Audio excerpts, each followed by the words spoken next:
Doctor Rajaiah మాజీ MLA BRS పార్టీకి రాజీనామా చేసింది. దాని అనంతరం కాంగ్రెస్లోకి వచ్చే ప్రయత్నాలు జరుగుతున్నాయి.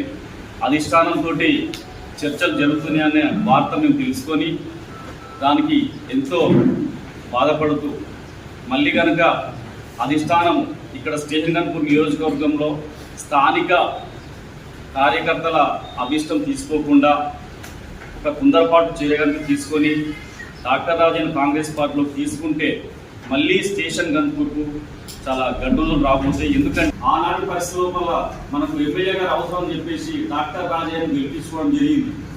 దాని అనంతరం జరిగిన రాజకీయ పరిణామాలు ఆయనకు అనుకూలమైన నిర్ణయం తీసుకుంటూ తెలంగాణ ఉద్యమం జరుగుతుంది కాబట్టి నాకు కాంగ్రెస్ పార్టీలో భవిష్యత్తు ఉండదని చెప్పేసి ఒక అపార్థం చేసుకుంటూ కాంగ్రెస్ పార్టీని అతనిని ఎమ్మెల్యేగా గెలిపించిన కాంగ్రెస్ పార్టీని నట్టేట ముంచుతూ అప్పుడు ఉన్న ఆయన గెలిపించిన కార్యకర్తలను కూడా ఆయన అందరికీ అబద్ధాలు చెప్పి మాకు 2 పర్యాయం వరుసగా 10 సంవత్సరాలు తెలంగాణ రాష్ట్రాన్ని ఇచ్చి కూడా తెలంగాణలో కాంగ్రెస్ పార్టీ అధికారం రాకపోవడానికి పరోక్షంగా డాక్టర్ కారణం. కాబట్టి ఆయన కుటిల నీతిని అధిష్టానం గుర్తించి ఆయన స్వార్థ రాజకీయ ప్రయోజనాలను ఆయనకు అనుకూలంగా నిర్ణయం తీసుకోకుండా కాంగ్రెస్ పార్టీ కార్యకర్తలు కష్టపడి ఆయన ఎమ్మెల్యే గెలిపిస్తే ఆయన టీఆర్ఎస్ పార్టీలో వాళ్ళ అధినేత కేసీఆర్ గారిని పొందడం కోసం కాంగ్రెస్ పార్టీ ఎమ్మెల్యేగా నన్ను గెలిపిస్తే ఆ ఎమ్మెల్యే పదవిని నా కాలి చెప్పులాగా భావించి నేను వదిలిపెట్టి నేను ఉద్యమం కోసం వచ్చిన వ్యక్తి